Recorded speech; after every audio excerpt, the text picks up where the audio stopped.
Terima kasih Anda masih bersama kami di Parlemen Newsroom. Pemirsa, sesuai janji saya tadi di segmen pertama, kami akan membahas lebih dalam lagi bagaimana perjalanan RUU PPRT menjadi prioritas di DPR RI.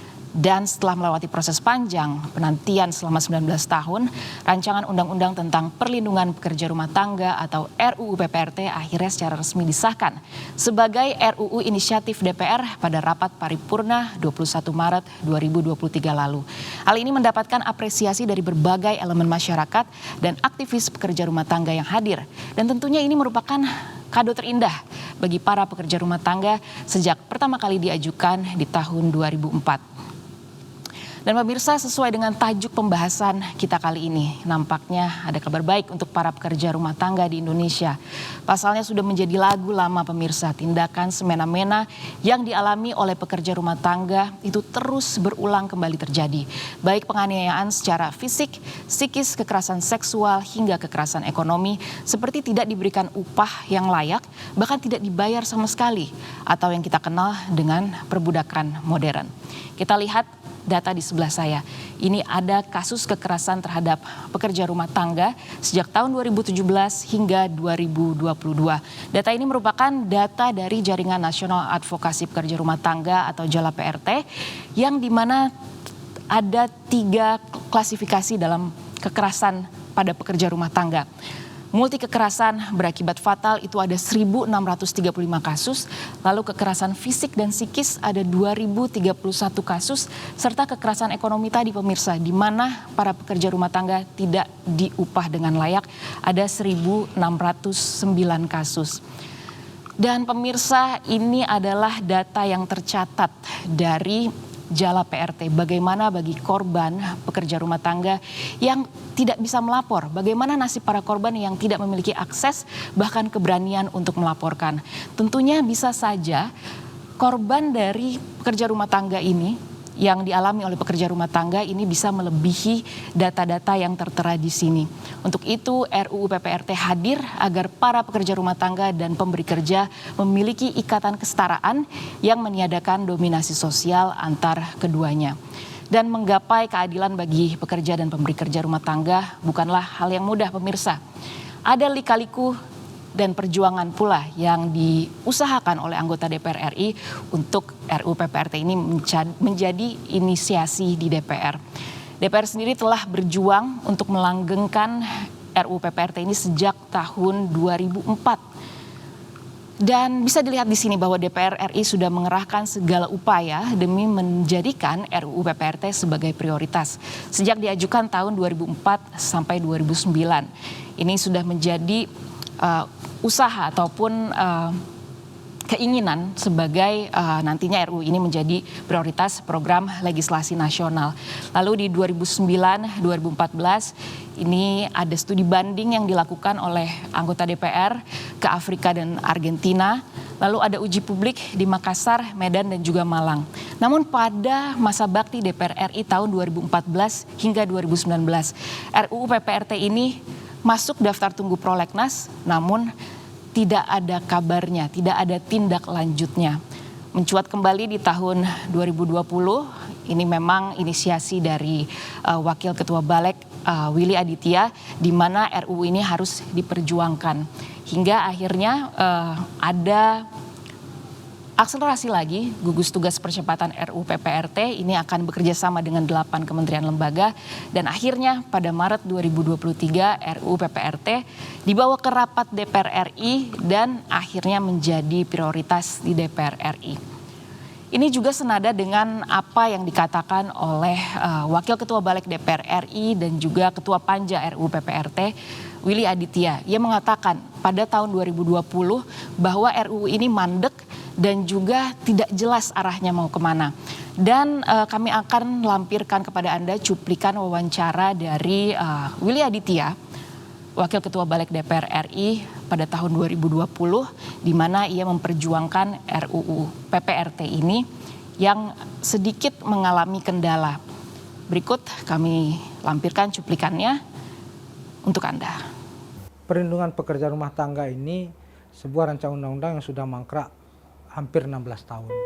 Pernah di tahun 2004 ditawarkan kepada Komisi 9 Terus sampai prosesnya hampir tidak jelas juntrungannya. Waktu itu saya ketemu dengan teman-teman Jala PRT namanya, yang kemudian memberikan advokasi kepada teman-teman PRT, ada Komnas Perempuan dan Komnas HAM. Karena saya memiliki latar belakang aktivis, kebetulan itu teman-teman, ya kita ngobrol, sharing. Oh oke, kata saya coba proses, kebetulan Balek punya hak inisiasi. Saya sebagai pimpinan kemudian mengusulkan ini sebagai salah satu usulan inisiatif dari Balek. Apa urgensinya? Tentu PRT, pekerja rumah tangga ini kelompok paling rentan. Ya, perjuangan dari Wakil Ketua Balik DPR RI selaku Ketua Panja RUU PPRT ini dilanjutkan dengan pembentukan gugus tugas percepatan RUU PPRT yang tadi sudah saya berikan informasi sebelumnya bahwa terdiri dari 8 kementerian lembaga yang terlibat untuk mengusahakan RUU PPRT ini akhirnya nanti bisa disahkan menjadi undang-undang. Ada Kantor Staf Presiden, ada Kemenko PMK, Kemenkumham, Kementerian Ketenagakerjaan, Kementerian Pemberdayaan Perempuan dan Perlindungan Anak, Kementerian Sosial, Kepolisian Republik Indonesia, dan juga Kejaksaan Agung. Sesuai dengan apa yang dikatakan oleh Ketua Panja RUU PPRT Willy Aditya bahwa memang profesi PRT banyak melibatkan kelompok perempuan dan anak yang seringkali mengalami beragam eksploitasi dan kekerasan serta ketidakadilan dalam menjalankan profesinya sebagai PRT. Untuk itu poin penting dalam RUU PPRT diharapkan mampu mengatasi ketidakadilan yang selama ini dialami PRT. Tentunya kita berharap penuh dengan DPR dan juga pemerintah akan bersinergi untuk melanggengkan RUU PPRT ini yang nantinya akan disahkan menjadi undang-undang. Ada poin penting pemirsa, jika memang nanti RUU PPRT akan disahkan menjadi undang-undang, PRT akan diakui sebagai pekerja dengan perlindungan hukum dan perlindungan hukumnya itu mencakup ada perlindungan penghormatan, ada perlindungan penghargaan hak asasi manusia, penghilangan diskriminasi baik dari suku bangsa, ras dan juga agama. Perlindungan hukum dari kekerasan. Pemirsa bisa lihat tadi di awal bahwa memang banyak sekali beribu-ribu kekerasan yang dialami oleh pekerja rumah tangga. Nantinya akan ada kepastian hukum yang jelas dari pemberi kerja dan pekerja rumah tangga yang diatur oleh pemerintah yang saat ini sedang diinisiasikan oleh DPR RI. Dan substansi dalam RUU PPRT ini juga beragam yang tentunya sangat menguntungkan bagi kedua belah pihak.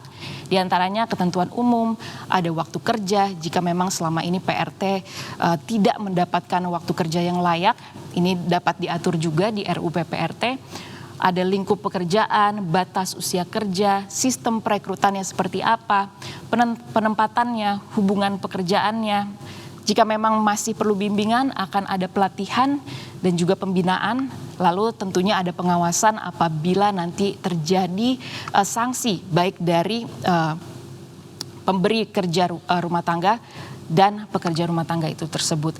Jadi akan ada pengaturan penyelesaian perselisihan sehingga mungkin pekerja rumah tangga akan merasa adil karena adanya RUU PPRT ini. Dan pemirsa, usai disahkan sebagai inisiatif DPR RI, memang banyak sorotan media yang mengangkat berita tentang ini dan Ketua DPR RI Puan Maharani juga berkomitmen untuk mengawal dan segera melakukan pembahasan bersama dengan pemerintah. Ini juga disambut baik dari Kantor Staf Presiden bahwa saat ini posisi DPR RI menunggu surat Presiden untuk akhirnya nanti segera dikirim ke DPR dan daftar inventaris masalahnya nanti akan dibuat dan akan melaju lagi ke pembahasan selanjutnya sehingga semakin dekat dengan pengesahan Undang-Undang PPRT. Selain itu juga dari masyarakat khususnya pekerja rumah tangga, kami kutip ini dari laman dpr.go.id serta media online lainnya. Ini RUU PPRT memiliki semangat agar warga negara dapat akses keadilan pemirsa. Serta para pekerja rumah tangga itu sendiri bergembira, sangat menyambut baik RUU PPRT diketok menjadi RUU inisiatif DPR. Dan itulah pemirsa pemaparan terkait dengan perjalanan dan perjuangan DPR RI dalam menyusun RUU PPRT. Jangan kemana-mana pemirsa, kami akan membahas kembali RUU PPRT dari sorotan media nasional, termasuk media televisi, online, dan juga media sosial. Tetaplah bersama kami di Parlemen Newsroom.